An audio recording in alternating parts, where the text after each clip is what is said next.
کا ارادہ یہ ہے کہ نیت ہو اور آپ کا دل بھی سفر کرے اور آپ کا وجود بھی سفر کرے۔ کتاب کی عزت مصنف کے حوالے سے ہوتی ہے۔ تعلق کو کسی کام کے لیے استعمال نہ کرو، اور مشائخ کرام کے ساتھ تعلق دراصل خدا کے ساتھ تعلق کا ذریعہ ہوتا ہے۔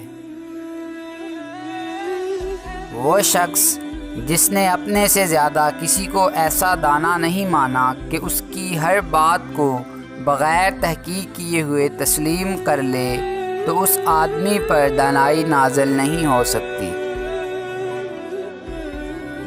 تزکیہ کا مطلب ہے کہ لالچ اور خوف سے آزادی ہو جائے، یعنی دنیاوی لالچ اور خوف سے۔ پھر نہ امیر ہونے کا شوق ہوتا ہے اور نہ غریب ہونے کا ڈر۔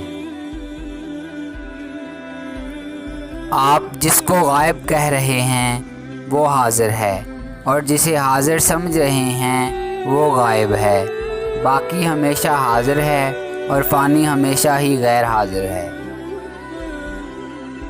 اسلام کے اندر حضور صلی اللہ علیہ وآلہ وسلم کی محبت جو ہے وہ آپ کو خود سے آشنا کرائے گی۔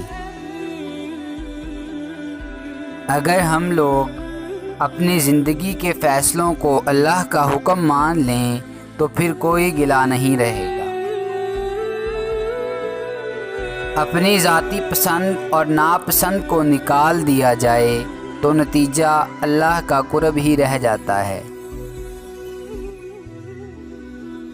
دکھ کا سجدہ سکھ کے سجدوں سے بہت قیمتی ہے۔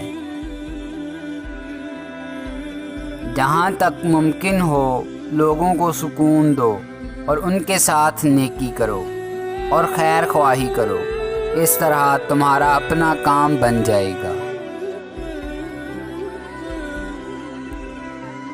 تقرب محبوب کے نزدیک آنے کا نام ہے، یا تمہارا اس کے قریب جانے کا۔